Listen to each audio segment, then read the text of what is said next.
Hey everyone, this episode is going to cover Den of Thieves. We're going to share our thoughts about this, whether we liked this thriller, whether the performances were great. We're going to share all of that and more. Definitely stay tuned for episode 8 of the Reel-ists Podcast.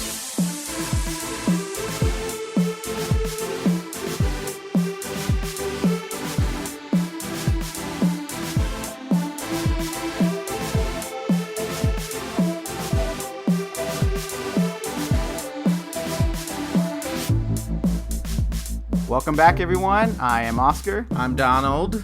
And we have our producer, Ruben. Hello. He says hello for each episode, guys. Every single one. We should just give him a mic. What? Right? Just so they can finally hear him say. Hashtag, hello. We want Ruben on the podcast. Oh, that was a long hashtag, but... Hashtag show us Ruben. Show us. But yes, today's episode is going to be Den of Thieves. It is going to be a spoiler review, so we'll make sure you give that warning now before we mess up our past episodes. Spoiler alert.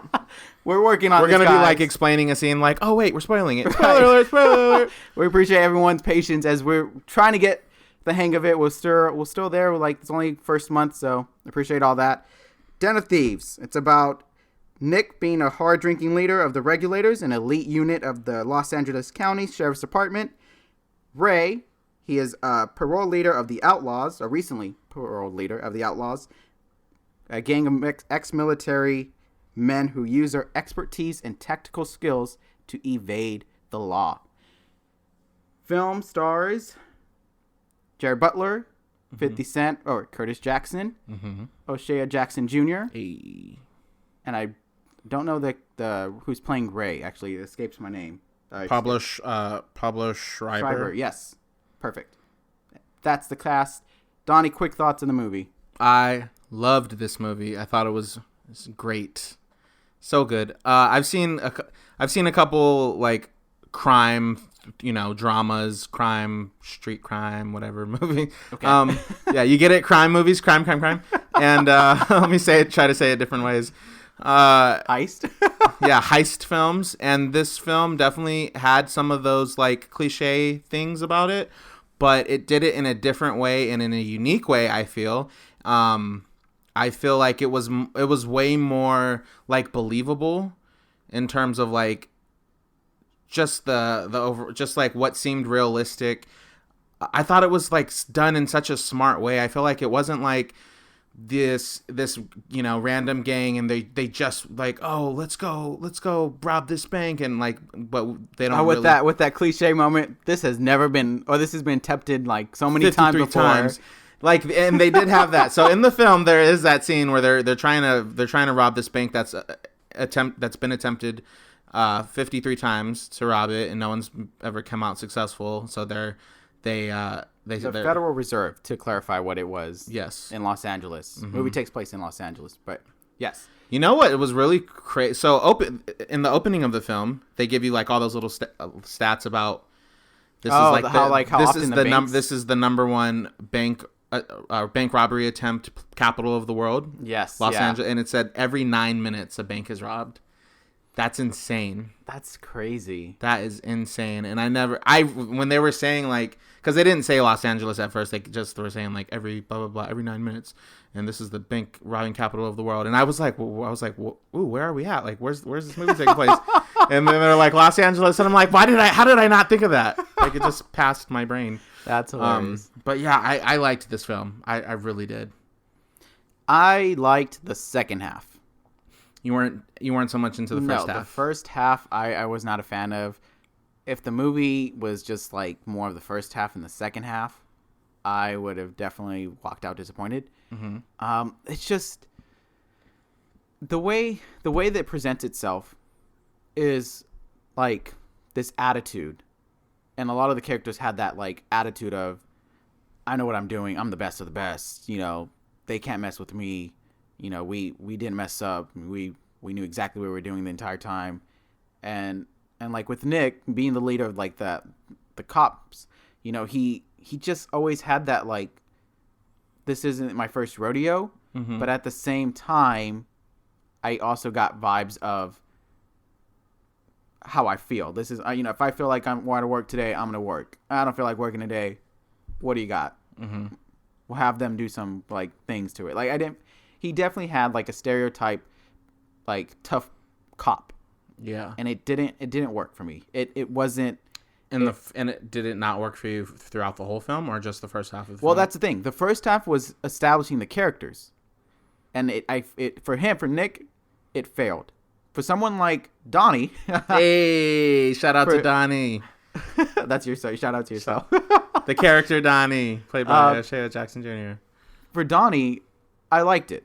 I liked the character growth. Like I liked how he really was showing that. Well, you at least were starting to feel like, okay, maybe there's more to him than initially at first. At first, you get he's just another one of the guys, of the bad guys in this movie. Mm-hmm. But then you start to see maybe there's some more to than what we know. Obviously, the twist at the end, when he was the mastermind. That kind of thing worked, but for Ray, for Nick, I didn't like it. I really had that conflicting of like, I felt like this was just seeing who was more bad, like who was like the person doing more of like, I've been doing this for 20 years, I got the hang of it, but I don't know. Well, they both were the leaders of their kind of cliques, and they both were like the alpha dogs in their pack. So right, and I don't think that justifies.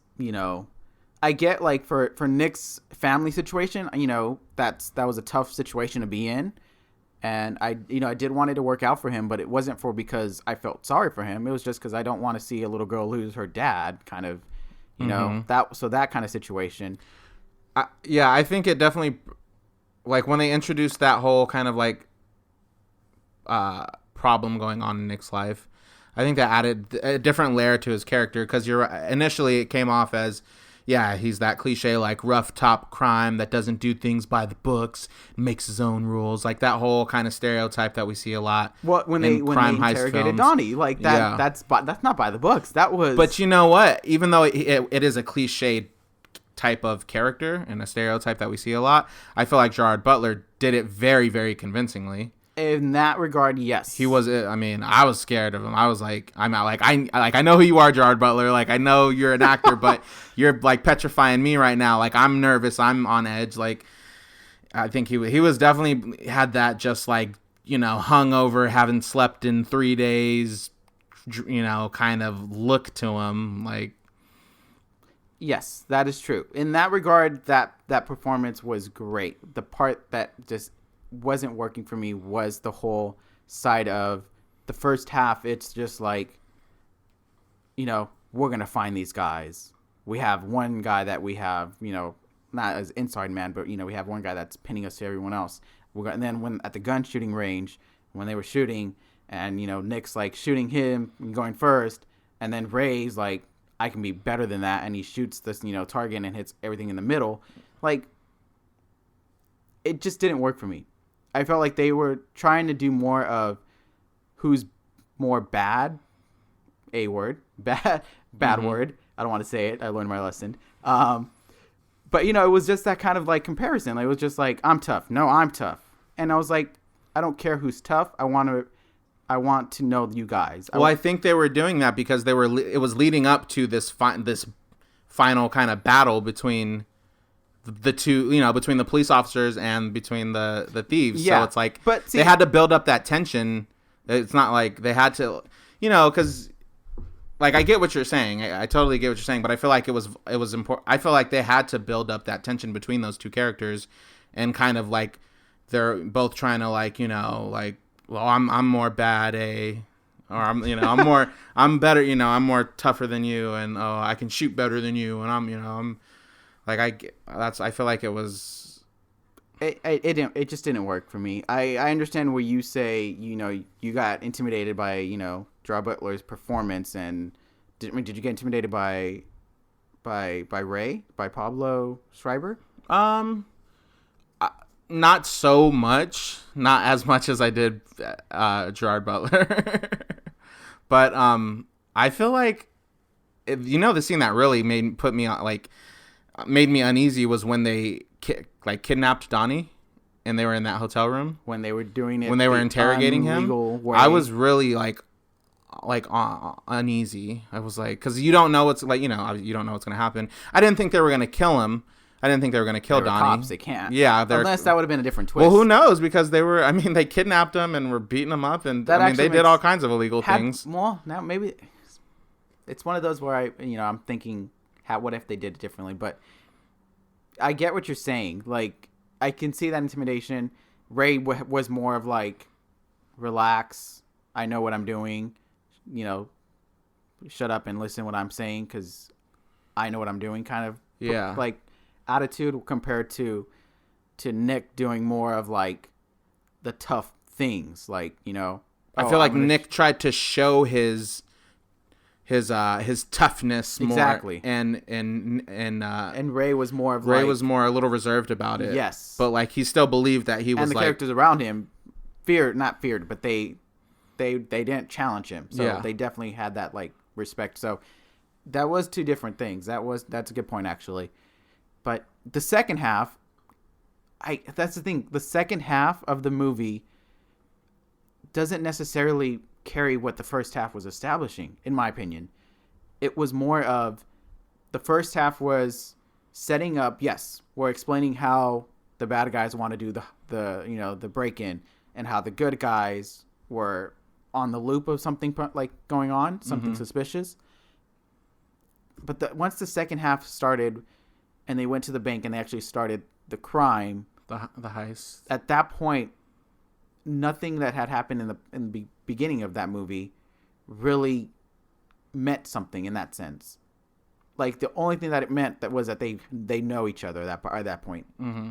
Like Ray knows Nick knows Ray. They know, they're already off on bad terms. That's like the only really thing that was established. Like the whole family dynamic for Nick is gone. Mm-hmm. We don't see the wife or the daughter ever again after that. And I get that this was something like this was work really kind of like getting in his life, and when he's stressful he makes bad choices kind of things. Yeah, I feel like that didn't carry out. Once it started with the crime, it was like, how do you stop the bad guy? It wasn't about Nick anymore. So yeah, it did kind of they showed his wife finding out that Nick cheated on her, and then her leaving, taking the kids, and her wanting ultimately to get divorced. And he signs it. And he signs it, and that officially ends that. And that's pretty much, that's pretty. And then he does have a scene later on with the daughter in the schoolyard where he goes before the heist. Yeah. So I get that was trying to like add layers to this character, and to obviously get us as audience members to like sympathize with him a little more and to like relate to him a little more. And if that was the purpose, then that's fine. But I wish they had followed up with it more, as opposed to just he signed the divorce papers and that's done. Like because in the last half, the last part of the film, or the second half of the film, that whole like it's not talked about again. Like it's not where his status with his wife, now divorced, or ex, and his daughters, like we don't know what's going to happen with that family. We don't know, are they going to reconcile? Like we don't know, and they don't point anything out. So it's like it's kind of like, well, why mention it? Why mention it in the first place? If they weren't in it, do you think different of the character? The character didn't grow from that situation. It was an unfortunate thing that was happening at that time that they decided to show. Yeah. I just feel like they needed to show Nick have this kind of like, not soft side, but they wanted to show him in a different light somehow. So I guess they thought doing that, like putting that scene in the movie, like showing like he doesn't want his family broken up. He does want to be around his daughters. Like that'll give us like reason to be like, oh, well, maybe he's not such a bad guy. Right. What if they I feel like maybe they could have done it differently. Like they didn't have to go that route, but they chose to go that route. So like, what if they had it where the wife was like, we'll give it, like, I'm just saying, not saying how it was, but I'm just saying if they rerouted it to where it was like the wife was like, I'll give you one more chance. So then you're just like, he has to survive this, showdown. Yeah. Or, something like that. Something that could have made it a little bit different feeling. Because when I was watching this, I really didn't have a care about who survives and who dies. This was just one of those, it's like... Really? Like, play out. Like, just play out as is, whoever dies. You know what? I mean, I was rooting for I wanted... Whew, I don't know. I don't want to say that. I kind of wanted to see them get away with it because that would make it a great movie. I mean, they never got like they said, 53 attempts. No one's ever successfully done it, and I was kind of, I didn't want any anybody to the cops to die or anything, or like Nick to die or get shot, but I wanted them to somebody get away with all that money and just see how it played out, and I mean, which it ultimately did. But because, for instance, in the beginning of the film, when it first opened up and they were doing this robbery, they were trying to get a truck like that, those bank trucks that carry all that cash. That was their purpose, as to try to get the truck for this later job, and they didn't want to kill the police initially, but something like one of the security guards looked like he dropped his coffee, but it looked like he was going for his gun, so the robber shot him. And then Nick or Ray said, "Now we're cop killers." And I feel like that they didn't carry anything, in my opinion. But yes, go ahead. They didn't what? No, go ahead. I just feel like it was I feel the feeling that I got was they never wanted to be cop killers. Yes, they were robbers and they wanted, they were trying to steal money, but I feel like you have some thieves that don't give a fuck. Ooh, whoa. Sorry. Across the barrier again. Dang it, sorry. Ooh, that came out. Sorry. I'm getting 1-1, all passionate guys. now. Just whoever's keeping score, 1-1. Dang it. I want it to be mine was a the quote. good one. I know. Mine just came out. All right, let me rephrase that. You have some thieves and robbers that they don't care. They'll kill anybody. They'll shoot hostages. They don't care. I don't want to say crazy, but they have that third screw loose. They don't care. And then you have thieves and robbers who they don't want to leave all this carnage behind. Yeah, they're they want the money and they want to they're okay to do that crime, but they still have some moral stature where it's okay, well, even though we're robbing banks, we don't want to kill anybody. That's kind of what I got from this crew. They were all really they did things really intellectual. They used technology. Their plans were really thought out.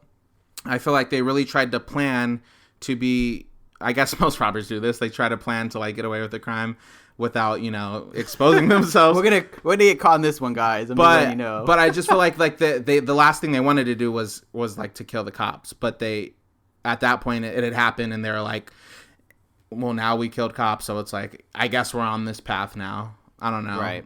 Which kind of. So that being said, and to tie into our show, the Reel-ists Podcast, where we review movies and break down certain scenes or aspects of the film that tie into real life. Yes, sir. Great tie right here. The bad guys said they didn't want to kill, and I can understand that from a lot of people. I can understand that from a personal point of view. I didn't want to kill the officer when we robbed. I got caught. This bank last year. I get that part of it. They didn't say why though. I feel like you have a reason. Everyone has a reason why they make the choices. You don't just say, I don't do this just because, and you can go that to very simple things. Oh, I don't drink milk because I don't want, I don't feel like it's helping me. That kind of thing. So I get that choice with the bad guys, the decision not to kill. They never explain that. And what happens? Well, I think once you kill, it just seems like once you start getting to the point where you're killing people, and specifically killing police officers, that elevates it to a whole nother level, because now it's not you're just stealing money. Now it's you are murdering people. But that was one guy of the group. One guy therefore changes everyone, the group. It was one of those where it's yes, our gang will be considered, cop killers. Doesn't mean we're okay. Let's just go through that with that. So that's what I'm saying. Where the first half and the second half don't meet up. It was the first half was we're gonna prep this heist for you, for the movie. Second half was just all shootout. They had a showdown with a showdown. Showdown. A shoodown. Put your showdown. It'll be the new hashtag. They have a showdown with the cops willing to kill the cops. Well, if you didn't kill cops before, just because you did a bigger, robbery attempt, you're okay. Now hands, that policy no longer applies. Well, I think it's different because in the beginning of the film, when they were doing this heist, when they were doing their little robberies or whatever, it's not like the police really, it's not like they knew the police knew who they were. Like once we get to the showdown, like Ray knows who Nick is, Nick knows who Ray is, and they both know they all know of each other.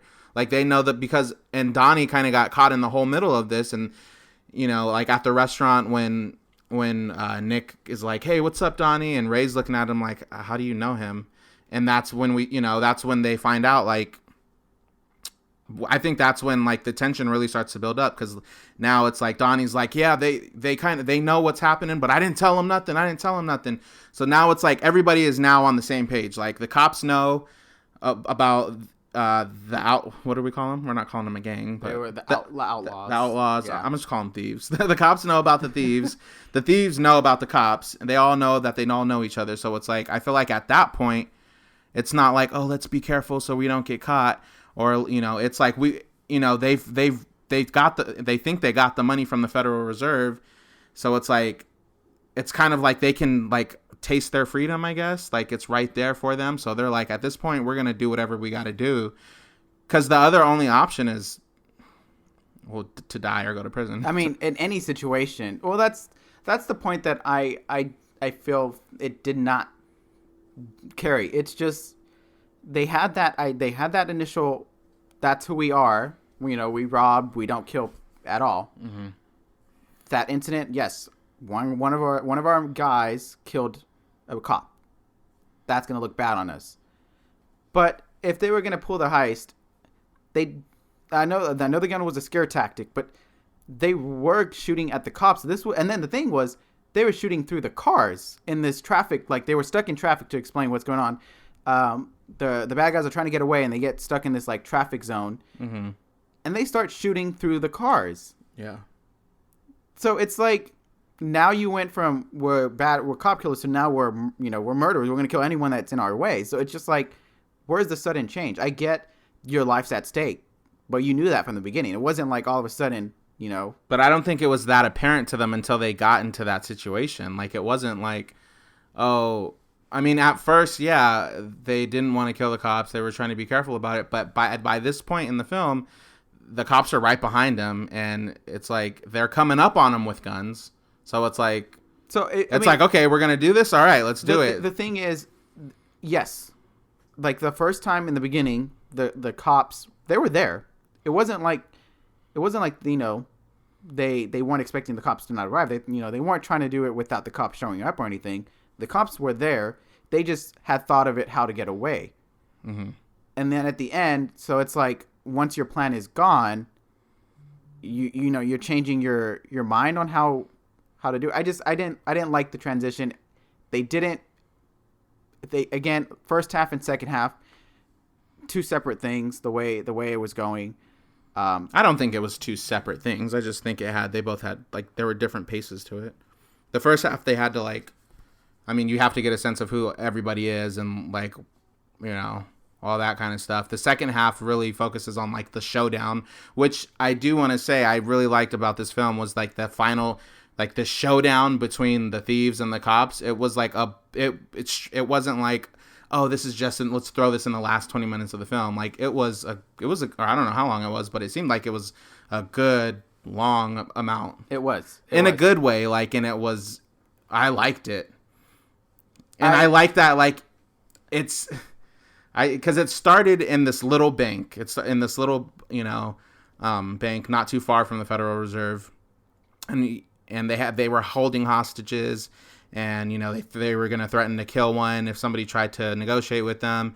And then it's like after hours and hours, or however much time passes, and we find out that they blew up the floor to go underground, to get to the Federal Reserve, and it was just like, I just liked how the whole thing was done. But then, see, they didn't kill anyone, right? But they're sticking by their policy. And that's cool too, because we thought that they had killed somebody in that scene, right? Because they said, nope, you already messed up. You tried to negotiate with us. They did that. They did that whole, if you don't see the death on screen, don't believe it. Yeah, I did believe it at first. I did, and then when I saw that, because it went out your mind that they don't kill. Like that part left you. Like that first half, they're like, we don't kill anyone. One guy killed the cops. By that point, you would believe that they killed him. See, like, that escaped your mind. That didn't carry over. Like, if the movie was really trying to say we're different, you know, we're bad guys, but we don't do it to the point where we harm people. We're just taking advantage of the system. You could have gone a different way about that. I get that that was the intimidation factor, but the fact that you believed they killed someone totally just defeats that first part of they don't kill. And then all of a sudden, and that was in the control. That wasn't like, you know, they panicked or anything either. So I get that, you know, they were in control. But the minute their plan was not in their control, everything went out the window. It's like, I'm going to kill anyone just to get away with no money, just so I don't go to jail. Yeah, I mean, I think we're just going to agree to disagree because we're just... well, it's fine. This is one where I think we definitely should ask everyone listening to share their thoughts, tweet us, and all that. Yeah, I want to hear from somebody who's seen the film and get their opinion too.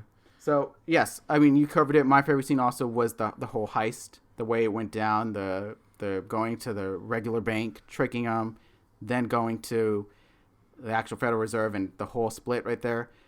I think the best character of the entire movie was Donnie. Hey, that was my favorite character. Because of the name? No. It was a well-earned plot twist, because the entire time I really was like, man, he's just in a tough spot. Like, he was a bad guy. So he was one of the thieves, just to put it in context, he was one of the thieves, and he got basically, the cops kind of like were using him as a pawn. They like got a hold of him, interrogated him, and basically said, you know, you're gonna give us like insight. Right. So he then had to like inform the cops of what was going on, but he still had to go along with the plan of all the robbers and the people that he was going to rob this bank with, and make it seem like, you know, he was just, you know, not like informing cops. So it's like you think he's in this rut, and he's caught in between, and so like I was sympathizing with him, and I was like, dang, like poor Donnie. Like he's screwed. You just know he's screwed. Exactly. Either way, because either the cops are gonna end him, or his fellow thieves are gonna end him. And it turns out that he basically masterminded this whole thing. Yes. And he ended up getting away. Yep.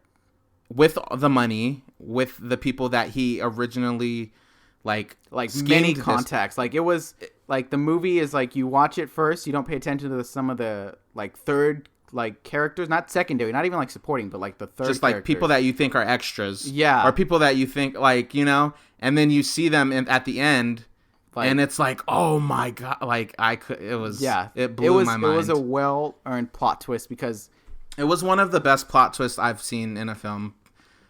I'm not gonna say ever. I'm not gonna say it was the best plot twist ever. That's a little like, because it was reaching. Donnie. That's reaching, but it was one of the best plot twists that I've seen. Like, yeah, okay, not of all time, like, but one of the best ones. Look, we agreed on something. Mr. Agree to disagree. Okay. The whole point here is to just share. Did you listen to our episode of Molly's Game? Yeah, I did. Okay. So I listen. I do my have homework. a seat. Wow. You disagreed with a lot of things on that one. But anyways, I didn't say agree to disagree. Anyways, real time. I can't work like this. I'm leaving. No, I'm just kidding. Real time. Not real time. Real time. How many reels, Donnie? Whew. I'm gonna give it. Okay, this is my. I have to always remind myself, like, this is my personal reel score. I can give it whatever. Because I'm always like, well, I don't want to give it that high of a rating because I'm sure other people will like don't agree. Oh, I see. Okay. Or, you know, like, or I don't want to give it that low of a rating because the critics really liked it. No, this is Donnie's reel score. So I'm gonna give it 4.5 out of 5 reels. Because of Donnie. Not just because of Donnie, but it was cool, like, to see your to see a character named after you, and it's like he ended up being my favorite character. Yeah. So yeah, it's like that was cool character. Too. 50 Cent, Curtis Jackson. Not much. Like, only one scene that was like character-ish where we saw the family of him, and it was like just for a joke. But yeah, he didn't really have much impact in the movie. He could have been any other character, like any other actor that played in him. All the other characters, they did great. Ray and Nick, Gerard Butler, yeah, and Pablo Schreiber, they definitely delivered their A game on that performance. So my reel, I'm sure you probably won't. I'm trying to think if maybe you might know it or not. What do you guess it is? Let me just ask. I gave it 4 out of 5. You get 4.5. 4.5 out of 5. I don't know. You'll probably give it 3 out of 5. Yeah. 3 out of 5? 3 out of 5. Hey, I know you. You know. So from now on, everyone, Donnie's gonna give. I'll just give both of our real scores. You don't even have. But no, yeah, yours. it's like again, second half as a movie, entertaining. Yeah. I can watch that part all over again. Don't need to watch that first half at all. You wouldn't watch the first half? No, and I think that's where the damage comes from. That a lot of things that didn't carry over to the second half. Again, that was something that was problematic. The character developments, the plot. It's one of those where it's like, I'm sure if I were to really think about the scheme of it, I can probably be like, well, there's some errors there, kind of, but I don't want to. That's one of those which is like, I just want to enjoy. Yeah. Like, they almost got away with it. That's awesome. Donnie had it mastermind. He ended up getting away with it. Awesome. Plot twist didn't see coming. Yeah. So that was great. But yeah, just those things that were an issue for me really, really had impact. But it's one of those that I would want to see again. We saw it with MoviePass. Yeah. But I would see it again if I had to. Paying for the ticket, I would have paid for this ticket.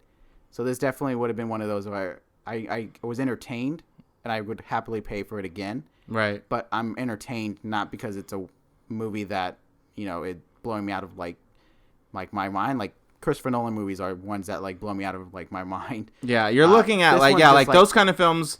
Christopher Nolan films, it's like you're looking, well, at least for me, I look at it like as a piece of art, like the score, the cinematography, right, exactly. With this one, it's just really entertaining. It's just fun, yeah. It's fun to watch. It's like there's a lot of it's great a good one-liners. ride. Yeah, it's a good ride. It's entertaining for sure. So 3 out of 5. That's me. Okay, all right. All the listeners, share us your thoughts on this one. Are you on Team Oscar? Team are you on Team Donnie? Team Oscar. You know what? You can keep a character because I have an Academy Awards named after me, Donnie. So I have a. This is kind of embarrassing, but I don't remember if I introduced myself as Donald or Donnie. Do you remember? Was Donnie. Did I say Donnie? It was Donnie. Confirmed as Donnie. Wasn't it Donald earlier? I feel like maybe the last episode I said Donald. Listen, you guys call me whatever you want. No, let's go with Donnie. It's at work I'm Donald, so that's why I'm like it's hard. I'm Donald. I like Donnie better. We'll stick with Donnie. Call me Donnie. I call you Donnie. Yeah, Ruben calls me Donnie. Ruben calls you Donnie. Just don't call me late for dinner. That was my lame dad joke. But yes, that's our score, guys. We hope everyone kind of sees where we're at in that film. Definitely share us your thoughts on social media. Yeah, please let us know. If you've seen the film, please let us know, because I definitely want to hear some thoughts and some different reactions and see who all agrees with me. Or me. But yes, definitely on Twitter, Instagram, Facebook at Team Reel-ists. That's Team REELists with no dash. No dash. Definitely want to make sure we shout out DJ Apnick for that great intro. Thanks for our song, man. We're loving it. Coffee Break, that's what it's called. Hey. Just wanted to mention that. I remembered it. Nice. Good job. Right. And then we have more episodes. Definitely check us out. Check our past episodes. Definitely keep looking for us every week. You can catch us on iTunes, Google Play. I was going to say Spotify, but no, not yet. Not yet. Not Spotify. We're working on it. We're getting Spotify there. Sponsors. iTunes, Google Play, Stitcher, our website, thereelistspodcast.libsyn.com, and I'm missing one, SoundCloud. Yes. Catch us on all of those. Thank you, everyone, for listening. We hope you had a good time with this. Thanks for listening, guys. See you next time.